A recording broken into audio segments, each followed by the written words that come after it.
សួស្តីអស់លោកអ្នកស្ដាប់ជាទីមេត្រីនេះជាសំឡេងប្រជាធិបតេយ្យនិងយុត្តិធម៌តទៅនេះសូមអញ្ជើញអស់លោកអ្នកស្ដាប់ការវិភាគ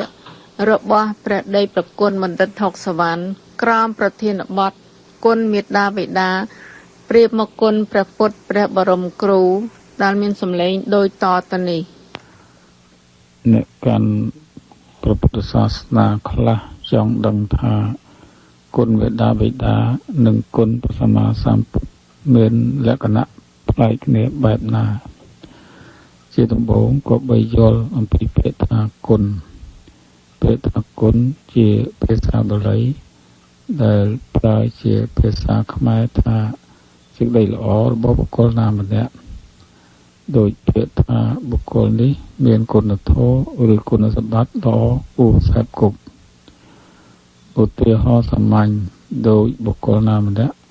បានឲ្យវត្ថុអ្វីមួយដល់បុគ្គលណាម្នាក់បុគ្គលដែលបានទទួលអំណោយពោលថាសូមអរគុណគុណក្នុងទីនេះសំដៅយកសេចក្តីល្អដែលបុគ្គលនោះលះវត្ថុធ្វើជាទានពាក្យគុណនេះមានលក្ខណៈស្មើគ្នានឹងពាក្យថាបុណ្យកុសលសុចរិតអំពើល្អចំពោះគុណដែលមេត្តាបិតាមានចំពោះកូនប្រុសស្រីគឺនៅត្រង់គាត់ចិញ្ចឹមបែកបាច់ថែរក្សាកូនប្រុសស្រីឲ្យរស់រានមានជីវិតបង្រៀនឲ្យចេះនិយាយស្ដីបញ្ជូនកូនឲ្យទៅសិក្សារៀនសូត្រអប់រំកូនឲ្យប្រព្រឹត្តអំពើល្អចែកមរតកឲ្យកូនធ្វើជាដើមទុនសម្រាប់រកស៊ីជាដើមការបញ្ចេញជាសង្ឃហធម៌សង្គ្រោះនេះឡើងដោយសារមេត្តាបិតាមានទឹកចិត្តប្រកបដោយព្រហ្មវិហារធម៌គឺមេត្តាករុណាមុទិតានិងឧបេក្ខាគាត់មានទឹកចិត្តស្រឡាញ់រាប់អានកូនចាប់តាំងពីគាត់ដឹងថាកូនមកចាប់បដិសន្ធិហើយគាត់មានចិត្តអាណិតអាសូរកូនពេលដែលកូនមានទុក្ខហើយខំប្រឹងប្រែងដោះស្រាយដូចជាយកកូនមានជំងឺខំបន់ស្រន់ឲ្យកូនឆាប់ជាយកកូនទៅមន្ទីរពេទ្យព្យាបាលជំងឺពេលកូនមានសុខភាពល្អបានសុខកាយសប្បាយចិត្តម្ដាយឪពុកមានចិត្តសប្បាយរីករាយយ៉ាងក្រៃលែងម្ដាយឪពុកបានធូរស្រាលពីបន្ទុកខ្លួនដោយសារកូនធំពេញរូបពេញរាងចេះទទួលខុសត្រូវក្នុងការរស់នៅរបស់ខ្លួនបានហើយសកម្មភាពជាគុណធម៌ឬជាអំពើល្អរបស់គាត់មកលើបុត្រធីតាប្រុសស្រីនេះហើយដែលហៅថាគុណគេមិនអាចបដិសេធថាគាត់គ្មានគុណឡើយបើបដិសេធថាគាត់គ្មានគុណក៏ដូចជាបដិសេធអំពើល្អរបស់គាត់មកលើកូនប្រុសស្រីដោយពោលមកហើយដូចនោះដែរបើទទួលដឹងថាសកម្មភាពល្អរបស់គាត់មកលើកូនប្រុសស្រីមានពិតមែននោះហើយជាការទទួលស្គាល់គុណរបស់គាត់ទាំងពីរមានខ្លះពោលថាគាត់សប្បាយគ្នាគាត់ក៏កើតយើងមកដូច្នេះគាត់គ្មានគុណអ្វីទេដោយបានពោលមកហើយគុណគឺនៅត្រង់គាត់ចិញ្ចឹមកូនឲ្យរស់បើគេសួរថាខ្លួនកើតមកពីណាមុខជាឆ្លើយថាខ្ញុំកើតមកពីអ្នកនោះចុះអ្នកនោះធ្វើដូចម្ដេចទើបខ្លួនរស់មុខជារកឃើញថាអ្នកដែលបង្កើតហើយចិញ្ចឹមខ្លួនឲ្យរស់នោះហើយជាអ្នកមានគុណត្រង់គាត់សប្បាយគ្នាគាត់ឬមិនសប្បាយជារឿងផ្សេង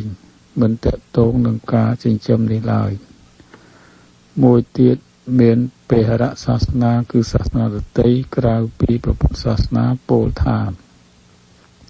ម្ដាយឪពុកគ្មានគុណលើកូនប្រុសស្រីទេ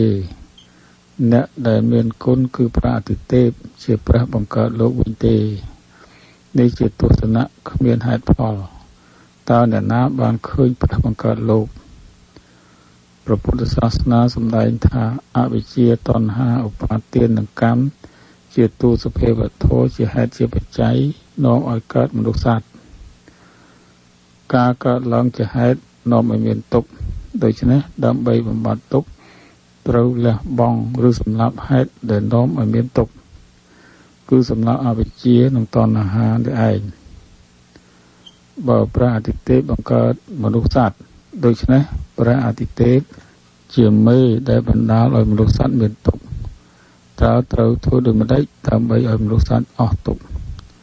បើព្រះអាទិទេពគង់នៅព្រះអង្គនៅតែបង្កើតជាតិឲ្យមនុស្សសត្វមានទុក្ខតទៅទៀតមានចរិយាទុក្ខមរណៈទុក្ខជាដើម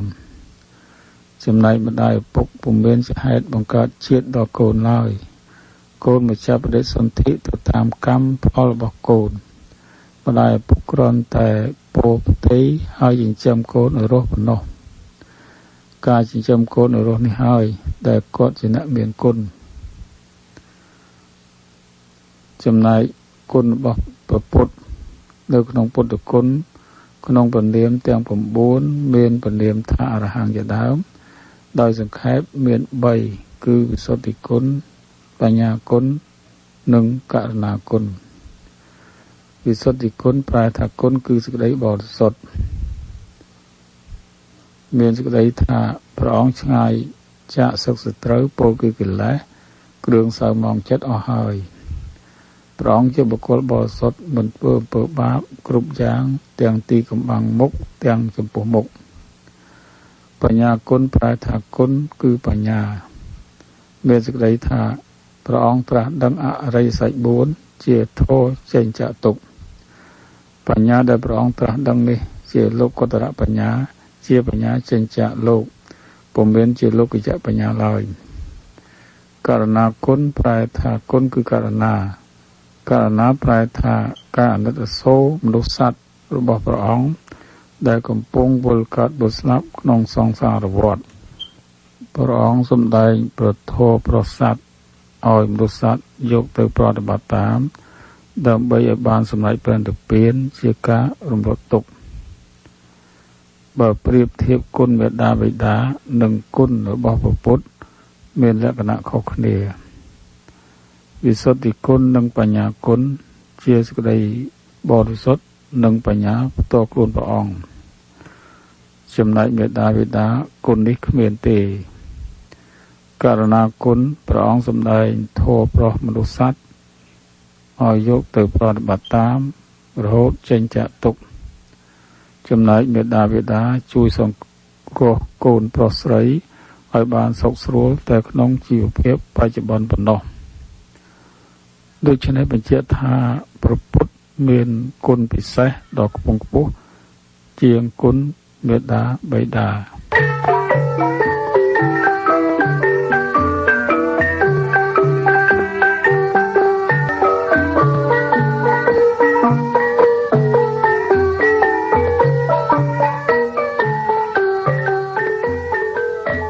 សួស្តីអស់លោកអ្នកស្ដាប់ជាទីមេត្រីនេះជាសម្លេងប្រជាធិបតេយ្យនិងយុត្តិធម៌តទៅនេះសូមអញ្ជើញអស់លោកអ្នកស្ដាប់ការវិភាគរបស់ព្រះដីប្រគុណបណ្ឌិតហុកសវណ្ណក្រោមប្រធានបទពាក្យខ្មែរពោលថាចង់ចេះឲ្យសម្លាប់អាចារ្យចង់បានផ្លែផ្កាឲ្យយកភ្លើងដុតគល់ដែលមានសម្លេងដូចតទៅនេះពាក្យថាចង់ចេះឲ្យសម្រាប់អាចារ្យចង់បានផ្លែផ្កាឲ្យយកភ្លើងដុតគល់នេះពុំមានបានន័យថាសម្រាប់ជីវិតអាចារ្យជាអ្នកបង្រៀននឹងយកភ្លើងទៅដុតគល់ដើមឈើឲ្យវាងាប់នោះឡើយសម្រាប់អាចារ្យគឺសម្រាប់ទឹកចិត្តអាចារ្យឬគ្រូបង្រៀនឲ្យលោកពេញចិត្តផ្ដល់ចំណេះចេះដឹងរបស់លោកឲ្យដល់ខ្លួនជាសិស្សដោយមិនលាក់ទុកការដែលធ្វើឲ្យលោកពេញចិត្តគ្មានអ្វីក្រៅពីសិស្សយកចិត្តទុកដាក់ស្ដាប់គ្រូបញ្យលមករៀនឲ្យទាន់ពេលវេលាបំពេញកិច្ចការដែលគ្រូដាក់ឲ្យធ្វើជាដើមពាក្យខ្មែរមួយបទទៀតពោលថាប្រាជ្ញាបុណ្យផងកើតដោយប្រណិប័តពាក្យថាប្រណិប័តនិងពាក្យថាប្រតិបត្តិមានន័យផ្សេងគ្នាពាក្យថាប្រណិប័តហាក់ដូចជាមានន័យថាគោរពគ្រូប៉ុន្តែមិនមែនគោរពរបៀបលុតក្រាបហួសហេតុ โดยสมัยอาณานิคมนิยมបារាំងមកលើប្រទេសកម្ពុជាពីមួយសតវត្សមុនដែលពេលនោះសិស្សខ្មែរខ្លាចគ្រូបង្រៀនយ៉ាងខ្លាំងក្លាបំផុតដោយសារគ្រូសម័យនោះប្រើអំពើហិង្សាវាយដំសិស្សដោយកំហុសបន្តិចបន្តួចប៉ុន្តែសម័យក្រោយមកដោយមានការជឿនលឿនខាងគរុកោសលគ្រូបង្រៀនមិនវាយដំសិស្សឡើយបើមានការវាយដំសិស្សគ្រូនោះនឹងត្រូវមានទោសដោយការរំលោភសិទ្ធិកុមាររំលោភច្បាប់ជាតិនិងច្បាប់អង្គការសហប្រជាជាតិសម័យដើមសិស្សខ្លះចូលទៅគួរសមបម្រើគ្រូដើម្បីឲ្យគ្រូអាណិតជួយណែនាំពន្យល់ខ្លួនឲ្យបានចេះដឹងដោយមិនលាក់ចំណេះវិជ្ជាដោយឃើញកិរិយាសមរម្យដូច្នេះគ្រូក៏កាត់ចិត្តអាណិតសិស្សកាន់តែខ្លាំងឡើងថែមទៀត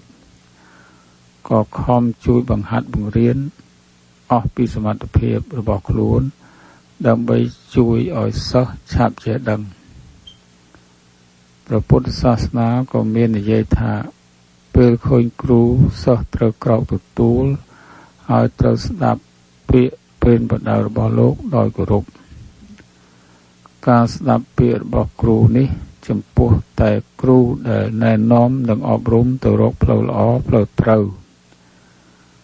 បើគ្រូអប់រំផ្លូវខុសមិនត្រូវយកពាក្យនោះមកធ្វើតាមឡើយពាក្យខ្មែរមួយបទពោលថាពុតគ្រូកុំត្រាប់ច្បាប់គ្រូឲ្យយកពាក្យនេះមានន័យថាគ្រូប្រព្រឹត្តខុសកុំធ្វើតាមតែពាក្យរបស់លោកគួរយកចិត្តទុកដាក់ស្ដាប់ប៉ុន្តែសម័យទំនើបនេះគ្រូបង្រៀនត្រូវមានចរិយាល្អផងមានចំណេះជាគ្រូបង្រៀនផងទើបធ្វើជាគ្រូបង្រៀនបានព្រោះគ្រូជាគំរូដល់សិស្សចំណែកពាក្យថាប្រតិបត្តិបានសេចក្តីថាសេចក្តីព្យាយាមការអនុវត្តឬបំពេញកិច្ចការអ្វីមួយព្រះពុទ្ធសាសនាក៏ប្រើពាក្យថាប្រតិបត្តិដោយប្រតិបត្តិតាមសិលសមាធិបញ្ញាដើម្បីសម្រេចព្រះនិព្វានជាដើមផ្លូវលោកក៏មានប្រើពាក្យអនុវត្តនិងប្រតិបត្តិនេះដែរដោយពាក្យថាត្រូវអនុវត្តតាមឬប្រតិបត្តិតាមច្បាប់ជាតិច្បាប់អន្តរជាតិជាដើមហើយពាក្យថាប្រតិបត្តិដែលមានន័យថាការគោរពគ្នានេះពុំមែនជាសកម្មភាពហួសសម័យទេតែជាការធម្មតារបស់មនុស្សដែលមានសុជីវធម៌និងសីលធម៌វិញទេចំពោះគ្រូបង្រៀនវិញក៏ត្រូវបង្ហាត់បង្រៀនសិស្សប្រកបដោយចិត្តមេត្តាដើម្បីឲ្យសិស្សចេះដឹងទោះបីមានកង្វះខាតខាងការគោរពពីសិស្សក៏ដោយព្រោះនេះជាមុខនីតិរបស់ខ្លួនដែលរដ្ឋផ្ដល់ឲ្យដោយទទួលបៀវត្សពីប្រជាពលរដ្ឋត្រូវបម្រើប្រជាពលរដ្ឋវិញតាមព្រះពុទ្ធសាសនាការគោរពគ្នាទៅវិញទៅមកតាមមុខងារនីតិរបស់ខ្លួនជាធម៌របស់មនុស្សដែលផ្សេងពីសត្វទេរឆានដោយពោលមកហើយពាក្យថាចង់ចេះឲ្យសម្រាប់អាចារ្យគឺសម្រាប់ទឹកចិត្តរបស់អាចារ្យឬគ្រូបង្រៀនដោយសិស្សត្រូវគោរពច្បាប់សាលានិងគោរពគ្រូដើម្បីឲ្យគ្រូពេញចិត្តផ្ដល់ចំណេះចេះដឹងឲ្យខ្លួនដោយមិនលាក់ទុកពុំមានសម្រាប់រូបរាងកាយឬសម្រាប់ជីវិតឡើយពាក្យថាចង់បានផ្លែផ្កាឲ្យយកភ្លើងដុតគល់គឺដុតឬលះបង់សេចក្តីខ្ជិលច្រអូសទើបផ្លែផ្កាឬផលសម្រេចគ្រប់យ៉ាងកើតឡើងបានសេចក្តីថាផ្លូវលោកក៏ដូចជាផ្លូវធម៌ការសម្រេចផលគ្រប់យ៉ាងកើតពីសេចក្តីព្យាយាមធ្វើមិនខ្ជិលច្រអូសផ្លូវធម៌ពុទ្ធបរិស័ទចង់សម្រេចព្រះនិព្វានជាការរំលត់ទុក្ខ ត្រូវប្រតិបត្តិតាមទានសិលភាវនាឬសិលសមាធិបញ្ញាឲ្យបានហ្មត់ចត់បំផុតផ្លូវលោកដើម្បីឲ្យប្រទេសចម្រើនលូតលាស់ខាងសង្គមគិច្ចនិងវប្បធម៌អ្នកដឹកនាំជាតិនិងប្រជាពលរដ្ឋក៏បីបំពេញកិច្ចការឲ្យបានខ្លាំងក្លាតាមមុខងារនិងនីតិរបស់ខ្លួនពាក្យខ្មែរមួយបទពោលថាព្រៃនិងប្រឹងជាគូគ្នាបានសេចក្តីថាបើទោះបីមានព្រេងវាសនាមានសំណាងបានកសាងពីមុនមកហើយក៏ដោយក៏ត្រូវតែខំប្រឹងប្រែងព្យាយាមធ្វើក្នុងបច្ចុប្បន្ននេះទៀតទើបសម្រេចផលបានដោយបានពោលមកហើយយកភ្លើងដុតកលនេះគឺកម្ចាត់មេខ្ជិលហើយខំប្រឹងប្រែងបំពេញការងារទើបផលគ្រប់យ៉ាងសម្រេចបានពុំមែនដុតកលឈើឲ្យដើមរលំនោះឡើយ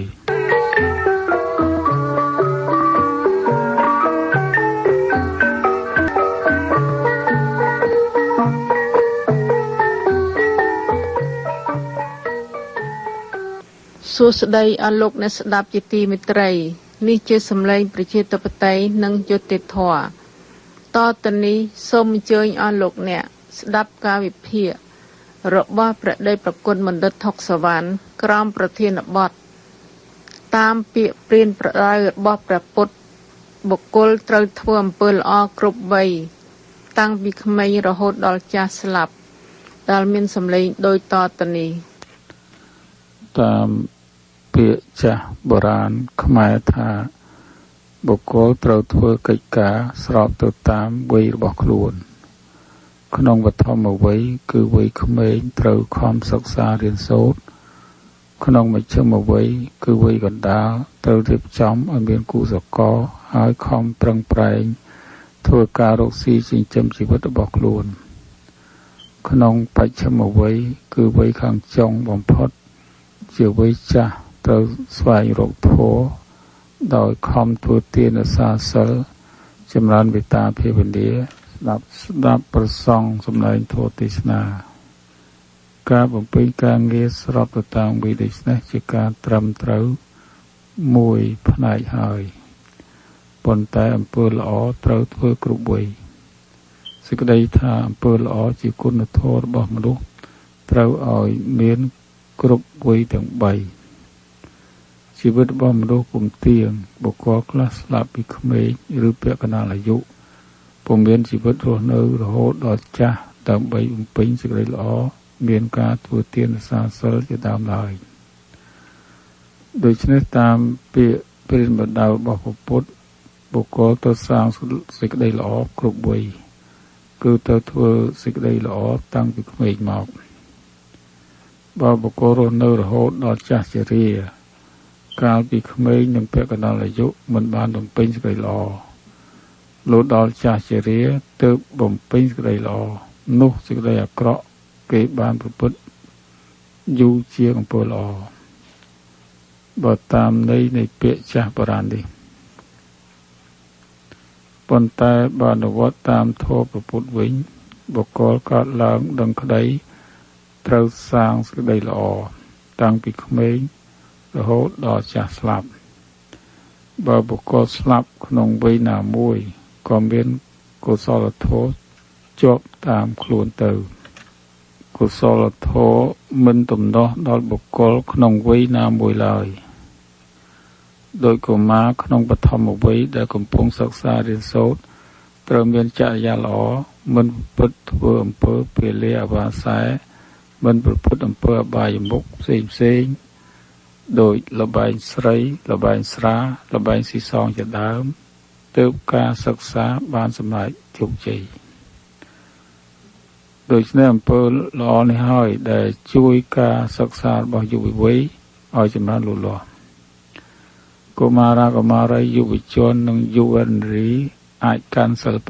5មានមិនសម្លាប់មនុស្សសត្វមិនកាន់យកទ្រព្យសម្បត្តិដែលគេមិនបានឲ្យជាដើមហើយត្រូវមានសុជីវធម៌គោរពចាស់ពុទ្ធាចារ្យគោរពមេត្តាបិតាគោរពអ្នកមានគុណធម៌គោរពគ្រូគោរពច្បាប់សាលា ទើបជាសិស្សនិងនិស្សិតល្អដែលជាធនធានដ៏ប្រសើររបស់ប្រទេសដូច្នេះគុណធម៌ជាធាតុត្រូវបណ្ដុះឲ្យកើតមានឡើងតាំងពីកុមារភាពព្រោះសេចក្តីល្អរបស់បុគ្គលមួយរូបត្រូវអប់រំប្រើពេលយូរបើវ័យចាស់ទើបសាងសេចក្តីល្អពុំបានគ្រប់គ្រាន់ឡើយហើយវ័យដែលសាងសង្គមគឺវ័យនៅក្មេងជាវ័យមានកម្លាំងកាយនិងកម្លាំងបញ្ញាស្មារតីមមួនដូច្នេះត្រូវតែបណ្ដុះយុវវ័យឲ្យមានវិជ្ជាសម្បត្តិនិងចរិយាសម្បត្តិផ្នែកគុណធម៌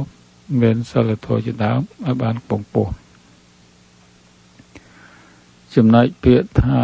ក្នុងមជ្ឈិមវ័យត្រូវខិតខំធ្វើការរកស៊ីចិញ្ចឹមជីវិតនោះក៏ពុំអាចលះបង់អំពើល្អបានឡើយដោយព្រះពុទ្ធសម្ដែងថាត្រូវធ្វើការរកស៊ីប្រកបដោយសម្មាអាជីវោគឺចិញ្ចឹមជីវិតដ៏ត្រឹមត្រូវជៀសវាងនៅចំនួន5ប្រការមានជួញដូរមនុស្សជួញគ្រឿងសត្រាវុធដែលនាំឲ្យមនុស្សយកទៅសម្លាប់គ្នាជាដើមអ្នករាជការគ្រប់តំណែងត្រូវបំពេញតាមមុខងាររបស់ខ្លួនឲ្យបានត្រឹមត្រូវកុំស៊ីសំណូកពុករលួយជិះជាន់ប្រជាពលរដ្ឋរបស់ខ្លួនជាដើមដោយបានពោលមកហើយបុរាណសុភាសិតនិងពុទ្ធសុភាសិតមានលក្ខណៈខុសគ្នាបុរាណសុភាសិតជាពាក្យខ្មែរបុរាណបានពោលពុំត្រឹមត្រូវឥតខ្ចោះនោះឡើយដោយពាក្យក្នុងប្រធានបទនេះថាបុគ្គលត្រូវបំពេញការងារស្របតាមវ័យរបស់ខ្លួនប៉ុន្តែមិនបានបញ្ជាក់ឲ្យច្បាស់ថាក្នុងវ័យនីមួយៗត្រូវបណ្ដុះគុណធម៌មានសិលធម៌ជាដើមផងទេចំណែកពុទ្ធភាសិតជាសច្ចៈសកលដោយពោលថាមនុស្សគ្រប់វ័យត្រូវសាងសេចក្តីល្អហើយសេចក្តីល្អដោយសិលសមាធិបញ្ញាបើគ្រប់ជនជាតិយកទៅប្រតិបត្តិតាមនឹងមានភាពល្អដូចគ្នាដូច្នេះត្រូវគោរពតាមពាក្យចាស់បុរាណខ្មែរនេះចុះប៉ុន្តែសិស្សក្នុងបឋមវ័យត្រូវបន្ថែមវិជ្ជាចាំបាច់មួយទៀតគឺវិជ្ជាសិលធម៌ដោយតម្រូវឲ្យអនុវត្តតែម្ដងព្រោះសិលធម៌ជាគុណសម្បត្តិរបស់មនុស្សគ្រប់រូបគ្រប់វ័យចំណែកបុគ្គលក្នុងមជ្ឈិមវ័យដែលធ្វើការរកស៊ីនិងធ្វើរាជការត្រូវបន្ថែមចរិយាសម្បត្តិមួយទៀតគឺធ្វើការរកស៊ីឲ្យត្រឹមត្រូវអ្នករាជការត្រូវបំពេញការងារក៏បានត្រឹមត្រូវតាមមុខងាររបស់ខ្លួនចំណែកមនុស្សចាស់ដែលជាវ័យទីបំផុតក៏គួរស្វែងរកកុសលធម៌ដើម្បីជាទីពឹងក្នុងលោកខាងមុខព្រោះអ្វីៗត្រូវទុកចោលទាំងអស់មានតែបុណ្យកុសលទេជាអរិយទ្រព្យជាប់តាមខ្លួនទៅ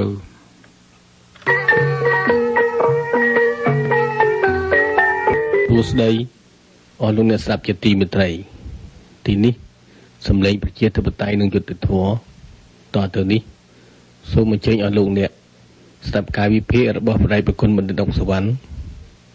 អំពីអំពើឃាតកម្មនៅប្រទេសកម្ពុជាដែលមានសម្លេងដូចតទៅនេះកាលពីថ្ងៃសុក្រ17ធ្នូ2004លោក Robert Hagen នាយកនៃកិច្ចការពលកម្មអន្តរជាតិនៃក្រសួងការបរទេសសហរដ្ឋអាមេរិកបានថ្លែងការណ៍នៅភ្នំពេញក្នុងឱកាសធ្វើទស្សនកិច្ចនៅកម្ពុជាបន្តដាក់សម្ពាធទៅលើរដ្ឋាភិបាលភ្នំពេញឲ្យស៊ើបអង្កេតករណីឃាតកម្មរបស់អ្នកដឹកនាំកម្មករដ៏ល្បីល្បាញគឺលោកជាវិជានិងមន្ត្រីសហជីពផ្សេងទៀតដែលត្រូវគេបាញ់សម្លាប់បន្តគ្នាវប្បធម៌គ្មានទោសពៃនៃប្រទេសកម្ពុជាមិនត្រូវបណ្តែតបណ្តោយឲ្យកើតមានតទៅទៀតទេការថ្លែងរបស់ក្រសួងការបរទេសសហរដ្ឋអាមេរិកនេះបញ្ជាក់ថាសហរដ្ឋអាមេរិកយកចិត្តទុកដាក់ ចង់ឲ្យប្រទេសកម្ពុជាគោរពសិទ្ធិមនុស្សបើមានការលួចសម្លាប់គ្នាត្រូវរកមុខឲ្យឃើញយកមកប្រន្ទាទោសតាមច្បាប់តាមការសង្កេតការលួចសម្លាប់មានជាច្រើនអ្នកហើយអ្នកដែលត្រូវគេលួចសម្លាប់ភាគច្រើនជាសមាជិកគណៈបកប្រឆាំងនិងរដ្ឋាភិបាលនិងជាអ្នកការពារផលប្រយោជន៍ប្រជាពលរដ្ឋតែប៉ះពាល់ផលប្រយោជន៍ជនពុករលួយសហរដ្ឋអាមេរិកបានអំពាវនាវឲ្យរាជរដ្ឋាភិបាលខ្មែររកមុខឲ្យឃើញអ្នកសម្លាប់លោកជាវិជានិងមន្ត្រីសហជីពផ្សេងទៀតយកមកប្រន្ទាទោសតាមយើងយល់សេចក្តីអំពាវនាវនោះពុំបានទទួលលទ្ធផលទេព្រោះតាមគេស្មានថាអ្នកដែលគេប្រើឲ្យទៅសម្លាប់និងអ្នកដែលស៊ីឈ្នួលសម្លាប់ត្រូវគេសម្លាប់បាត់ទៅហើយគឺអ្នកដែលប្រើឬអ្នកដែលជួលនោះសម្លាប់ដើម្បីបំបិតភស្តុតាងឧទាហរណ៍ជាក់ស្ដែងនៅឆ្នាំ1997ខ្មែរក្រហមម្នាក់ឈ្មោះភុនភៀបត្រូវគណៈបកមួយលើកដំកើងឲ្យនិយាយជាមួយសារព័ត៌មានវាយប្រហារគណៈបកមួយទៀតលុះបានសម្រេចផលហើយទីបំផុត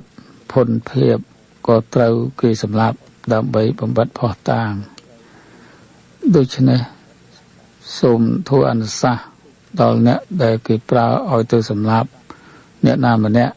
និងអ្នកដែលស៊ីឈ្នួលសម្លាប់អ្នកណាម្នាក់បើស្រឡាញ់ខ្លួនសូមកុំធ្វើតាមគេប្រើនិងកុំស៊ីឈ្នួលសម្លាប់មនុស្សព្រោះខ្លួននឹងត្រូវស្លាប់ដែរដោយអ្នកប្រើនិងអ្នកជួលសម្លាប់ដើម្បីគេបំបិតភស្តុតាងកុំឲ្យមានអ្នកឆ្លើយដាក់គេ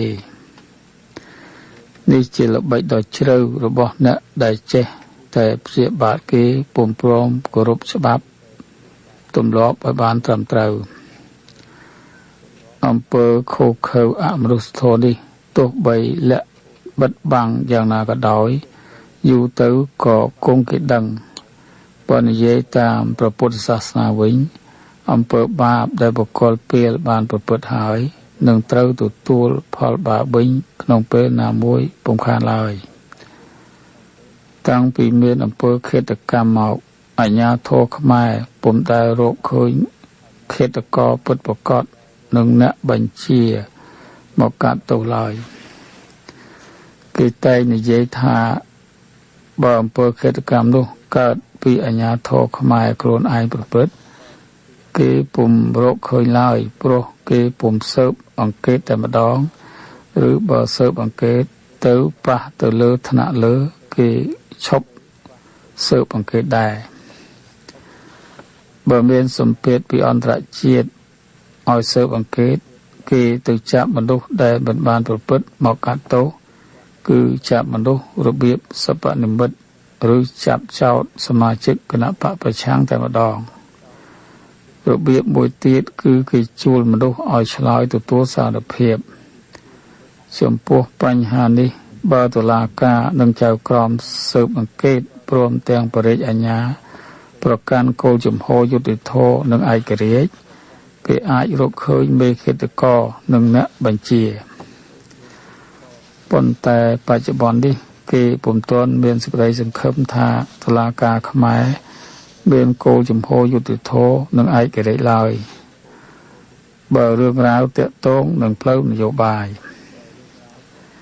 អ្នកដែលត្រូវគេសម្លាប់នោះច្រើនជាអ្នកស្នេហាជាតិដោយអ្នកខ្លាចបាត់បង់ទឹកដីអ្នកប្រជាធិបតេយ្យអ្នកប្រឆាំងនឹងអាជ្ញាធរដែលរំលោភលើផលប្រយោជន៍ខ្លួនជាប្រជាពលរដ្ឋគេមានសេចក្តីសង្ស័យថាហេតុអ្វីបានជាអ្នកស្នេហាជាតិត្រូវគេសម្លាប់ដូច្នេះមានតែបរទេសចង់បំផ្លាញប្រទេសខ្មែរបញ្ជាពីក្រោយហើយខ្មែរខ្លួនឯងជាអ្នកដៃដល់សម្លាប់ជាតិឯងដំណោះស្រាយមានប៉ុន្តែអ្នកកាន់អំណាចខ្មែរពិតជាពុំអនុវត្តឡើយ គឺអាជ្ញាធរខ្មែរដែលទទួលខុសត្រូវរក្សាសន្តិសុខជូនប្រជាពលរដ្ឋពុំមានសមត្ថភាពទប់ស្កាត់កុំឲ្យមានការលួចសម្លាប់គ្នាហើយបើមានការលួចសម្លាប់គ្នាពុំអាចរកអ្នកសម្លាប់ឃើញទេត្រូវតែក្លាហានលាចេញពីតំណែងឬរដ្ឋសភាហៅទៅដេញដោលហើយដកចេញពីតំណែងហើយតែងតាំងអ្នកថ្មីដែលមានសមត្ថភាពបំពេញកិច្ចការនេះវិញក្នុងរដ្ឋធម្មនុញ្ញខ្មែរបច្ចុប្បន្នមិនឲ្យមានទោសប្រហារជីវិតស្របនឹងព្រះពុទ្ធសាសនាមិនឲ្យសម្លាប់ជីវិតមនុស្សសត្វប៉ុន្តែនៅមានការលួចសម្លាប់គ្នាដូច្នេះសូមធ្វើអនុសាសន៍សូមខ្មែរគ្រប់ឋានៈទាំងអស់ទាំងអ្នកកាន់អំណាចទាំងប្រជាពលរដ្ឋសូមឈប់សម្លាប់គ្នាទោះសម្លាប់ដោយចងគំនុំក្តីដោយការប្លន់ក្តីដោយផ្លូវនយោបាយក្តីឬប្រជាពលរដ្ឋសម្លាប់មនុស្សដោយចោទថាជាចោរក្តីការលួចសម្លាប់គ្នានាំឲ្យប្រជាពលរដ្ឋក្នុងប្រទេសរស់នៅដោយការភិតភ័យហើយពួកវិនិយោគទុនពុំហ៊ានមកបណ្ដាក់ទុនរកស៊ីនៅប្រទេសកម្ពុជាឡើយក៏ដូចគ្នានឹងទេសចរបរទេសក៏និយាយនឹងមកទស្សនាប្រទេសកម្ពុជាដែរការសម្លាប់គ្នានាំឲ្យខ្មែរនិងខ្មែរលែងទុកចិត្តគ្នាដែលជាហេតុនាំឲ្យបែកសាមគ្គីគ្នាជាហេតុឲ្យបរទេសមើលងាយបរទេសដែលឈ្លានពានខ្មែរដោយសារខ្មែរបែកសាមគ្គីគ្នាពុំមានឯកភាពជាតិការមិនលួចសម្លាប់គ្នាគឺជាកិត្តិយសដ៏ខ្ពង់ខ្ពស់របស់ជាតិបើមានបញ្ហាកើតឡើងត្រូវនាំគ្នាដោះស្រាយដោយសន្តិវិធីនៅក្រោមអំណាចច្បាប់របស់ជាតិនិងច្បាប់អន្តរជាតិ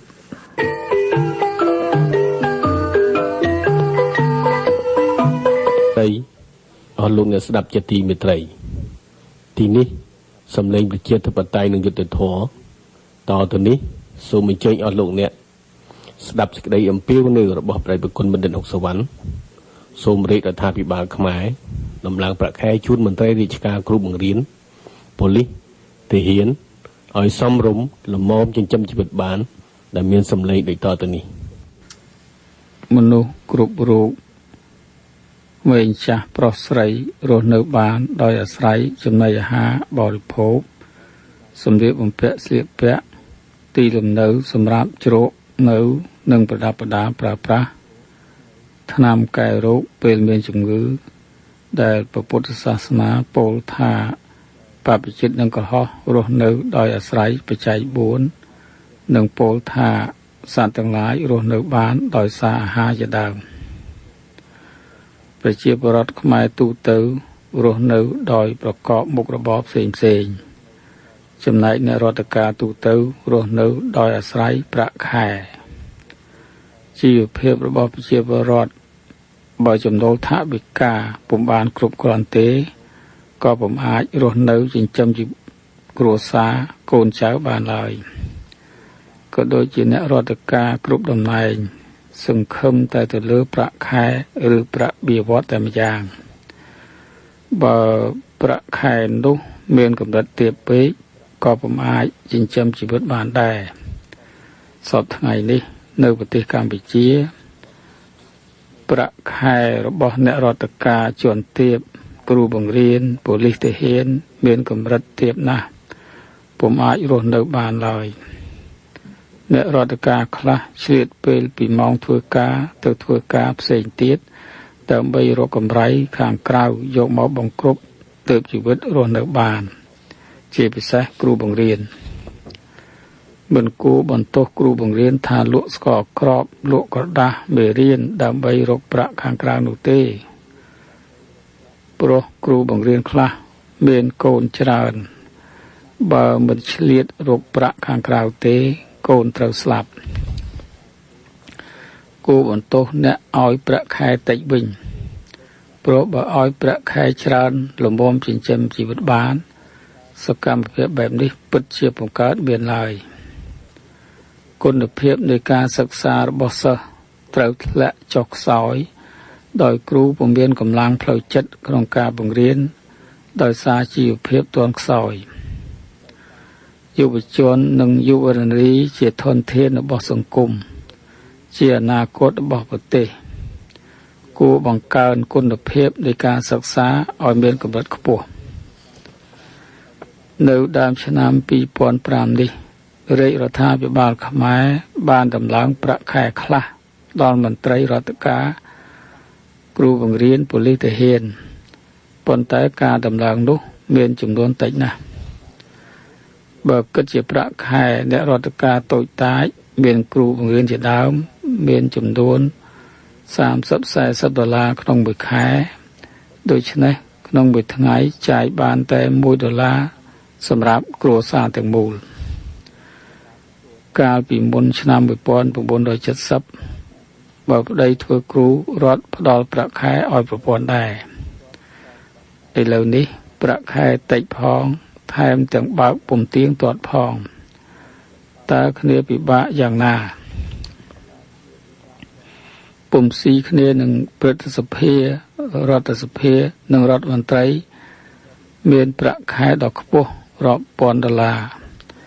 ចំណែករដ្ឋការតូចតាចមានប្រាក់ខែទាបបំផុតស្ទើរតែពុំអាចរស់បានគ្រាន់តែគ្រូបង្រៀនស្លៀតរកស៊ីខាងក្រៅដូចជាស្លៀតរកស៊ីម៉ូតូឌុបជាដើមគេបន្ទោសគ្រូគឺគេឲ្យតែគ្រូទាំងនោះបង្រៀនសិស្សទោះបីគ្រូត្រូវស្លាប់ដោយអត់អាហារគេពុំយកចិត្តទុកដាក់ឡើយដូច្នេះគេពុំគួរដាក់កំហុសខ្លាំងពេកទៅលើអ្នករដ្ឋការតូចតាចដែលប្រព្រឹត្តអំពើពុករលួយដើម្បីឲ្យជីវិតរស់ឡើយគេគួរដាក់កំហុសឲ្យខ្លាំងចំពោះមន្ត្រីជាន់ខ្ពស់ដែលប្រព្រឹត្តអំពើពុករលួយយ៉ាងខ្លាំងក្លាយកមានយកបានមានប្រាក់រាប់សែនរាប់លាន$លើគំនរទុកវេទនារបស់ប្រជាពលរដ្ឋនិងអ្នករដ្ឋការតូចតាចដូច្នេះហើយបានជាច្បាប់ប្រឆាំងនឹងអំពើពុករលួយជាច្រើនឆ្នាំមកហើយពុំព្រមចេញរួចសោះដើម្បីកម្ចាត់អំពើពុករលួយឲ្យដល់ឫសគល់អ្នករដ្ឋការជាន់ខ្ពស់មុនឡើងកាន់តំណែងត្រូវប្រកាសទ្រព្យសម្បត្តិដែលខ្លួនមានមួយទៀតបើបោសសម្អាតអំពើពុករលួយគេមិនត្រូវបោសសម្អាតពីក្រោមទេគឺគេត្រូវបោសសម្អាតពីលើមកក្រោមកន្លងមកគេមិនបោសសម្អាតថ្នាក់លើដែលគ្រាន់តែសញ្ញេមួយខ្វាច់ឲ្យវិនិយោគទុនបានប្រាក់រាប់សែនរាប់លានហើយកាប់ឈើបង្ក្រាបតែអ្នកតូចតាចត្រង់អ្នកកាប់ឈើរាប់ពាន់រាប់ម៉ឺនម៉ែត្រគីបគេបង្ក្រាបពុំបានឡើយទីបំផុតសូមអំពាវនាវដល់រាជរដ្ឋាភិបាលខ្មែរសូមដំឡើងប្រាក់ខែដល់មន្ត្រីរដ្ឋការតូចតាចគ្រូបង្រៀនប៉ូលីសទាហានឲ្យបានច្រើនជាងក្នុងគម្រោងនេះទៀតឲ្យអ្នករដ្ឋការទាំងនោះរស់បានដើម្បីបម្រើជាតិឲ្យមានប្រសិទ្ធភាពនៅពេលដែលទំនិញសពសារពើឡើងថ្លៃចំណែកប្រាក់ខែពុំឡើងនៅដដែលឬឡើងតែបន្តិចបន្តួចនោះជីវិតរបស់អ្នករដ្ឋការទាំងនោះពុំអាចរស់បានឡើយបើយកប្រាក់ពីអំពើពុករលួយមកដំឡើងប្រាក់ខែឲ្យអ្នករដ្ឋការតូចតាចទាំងនោះក៏បានយ៉ាងបរិបូរណ៍សពថ្ងៃនេះប្រទេសអ្នកផ្ដល់អំណោយទានឃ្លាំមើលយ៉ាងម៉ត់ចត់ចំពោះរាជរដ្ឋាភិបាលខ្មែរតើអំណោយទាននោះបានទៅដល់ដៃប្រជាពលរដ្ឋក្រីក្រនិងអ្នករដ្ឋការតូចតាចឬទេ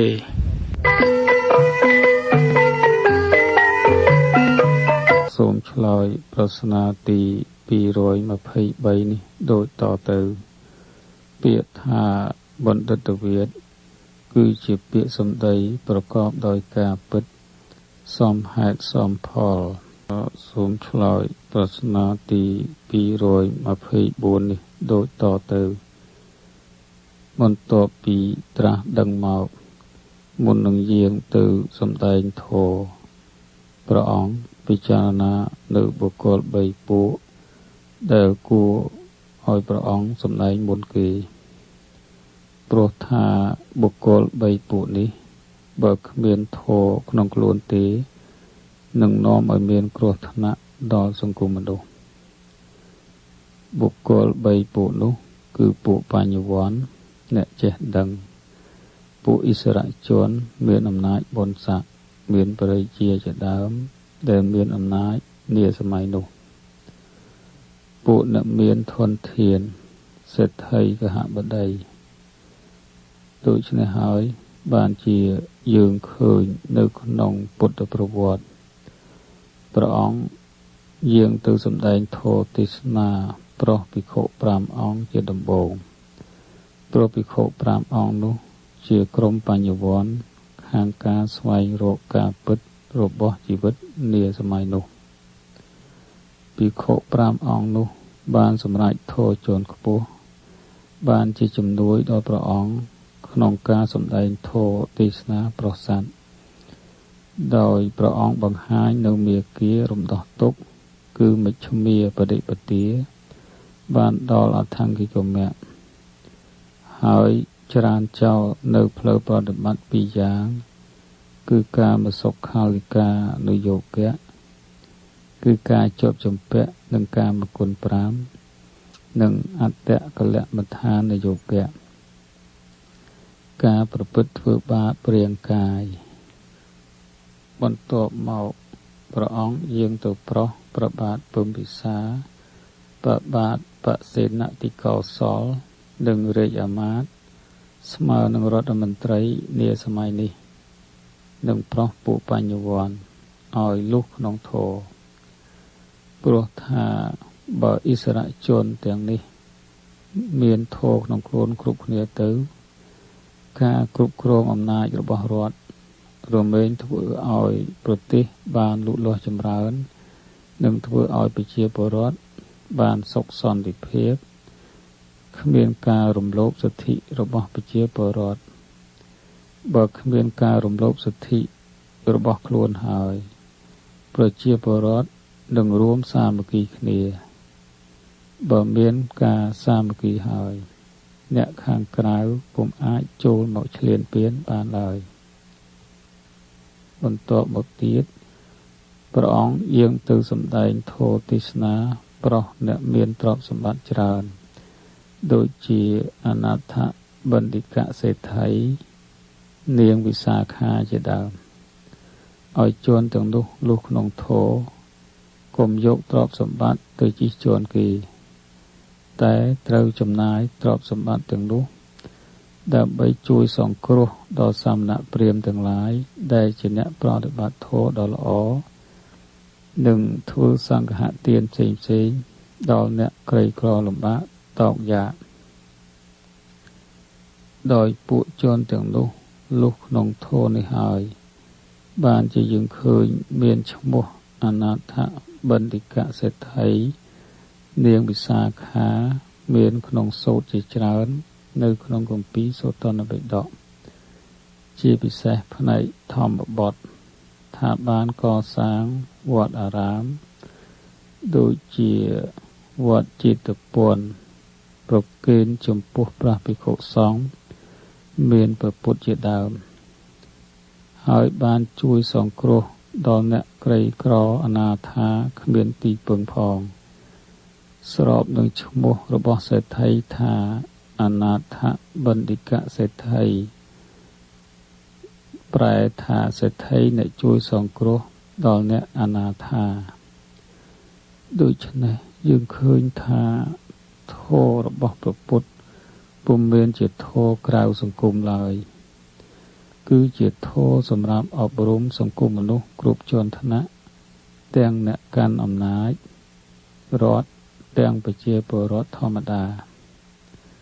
ជាពិសេសព្រះអង្គសង្កត់ធ្ងន់ទៅលើពួកបញ្ញវន្តឥស្សរជននិងពួកអ្នកមានធនធានច្រើនឲ្យពួកទាំងនេះមានធម៌ទើបធ្វើឲ្យសង្គមបានសុខចម្រើនឥឡូវនេះបែរមកពិនិត្យមើលប្រទេសកម្ពុជាសម័យលោកតាឥសូរត្រួតត្រាគេអប់រំកុមារាកុមារី កំព្រាខ្មែរដោយគេបញ្យល់ថាយើងទៅជឿធ្វើអ្វីទៀតដល់ពួកអ្នកដឹកនាំខ្មែរតាំងពីចំនួនមុនមកសុទ្ធតែជាអ្នកកាប់សម្លាប់ប្រជាពលរដ្ឋរបស់ខ្លួននាម៉ឺនពុកអលួយជិះជាន់ប្រជាជនអ្នកមានជិះជាន់អ្នកក្ររៀនបានធ្វើធំតែកូននាម៉ឺនមានតែមិត្តគឺលោកតាអេសូទេតែបានមកជួយស្រោចស្រង់ជីវិតប្រជាពលរដ្ឋខ្មែរក្មេងកំព្រាខ្មែរស្ដាប់ឮតែម្ខាងពុំបានដឹងអាថ៌កំបាំងផ្សេងពីនេះដែលលោកតាអេសូនេះបានលាក់ទុកទេគឺគេបញ្យល់ឲ្យខ្មែរមានទំនាស់គ្នាឲ្យខ្មែរស្អប់ខ្មែរយកលេសតែពីរឿងកាប់សម្លាប់តែត្រង់ខ្មែរមានភាពរុងរឿងតាំងពីដើមមកគេបំបិទមិននិយាយឲ្យក្មេងកំព្រាដឹងទេគេបញ្យល់ឲ្យក្មេងកំព្រាយល់ថារបបឆ្វេងរបស់គេនេះហើយជារបបស្អាតស្អំត្រឹមត្រូវបម្រើប្រជាជនបម្រើយុត្តិធម៌តែត្រង់របបនេះជារបបចាស់កំរិលជារបបដើរថយក្រោយប្រតិកិរិយាជារបបហុតឈាមប្រជាជនជារបបផ្ដាច់ការជារបបរំលោភសិទ្ធិមនុស្សជារបបប្រឆាំងនឹងច្បាប់ធម្មជាតិជារបបពុំគោរពឆន្ទៈរបស់ប្រជាពលរដ្ឋជារបបឃោឃៅព្រៃផ្សៃហើយចិត្តដួលរលំហើយគេពុំនិយាយឲ្យក្មេងកំព្រាខ្មែរដឹងទេបើគេនិយាយអំពីប្រវត្តិសាស្ត្រវិញគេលើកយកមកនិយាយតែត្រង់ណាដែលមានន័យថាគេចូលមកជួយខ្មែរនឹងគេធ្លាប់ជាយុទ្ធមិត្តនឹងគ្នាជាយូរមកហើយតែត្រង់គេប្លន់ទឹកដីខ្មែរគេសម្លាប់ប្រជាពលរដ្ឋខ្មែរដែលមានជាហូរហែតាមប្រវត្តិសាស្ត្រគេពុំនិយាយឲ្យក្មេងកំព្រាដឹងមួយម៉ាត់ឡើយតាមពិតប្រជាពលរដ្ឋខ្មែរកាន់ព្រះពុទ្ធសាសនាគ្មានចង់រករឿងរកហេតុអ្នកខាងក្រៅណាឡើយឲ្យតែអ្នកនោះគោរពសិទ្ធិរបស់ខ្មែរដូច្នេះសូមក្មេងកំព្រាខ្មែរពិចារណាឲ្យបានហ្មត់ចត់នៅសម្ដីញុះញង់បំបែកបំបាក់ខ្មែររបស់លោកតានេះហេតុនេះសូមអស់លោកអ្នកស្ដាប់ពិចារណាតាមការគួរ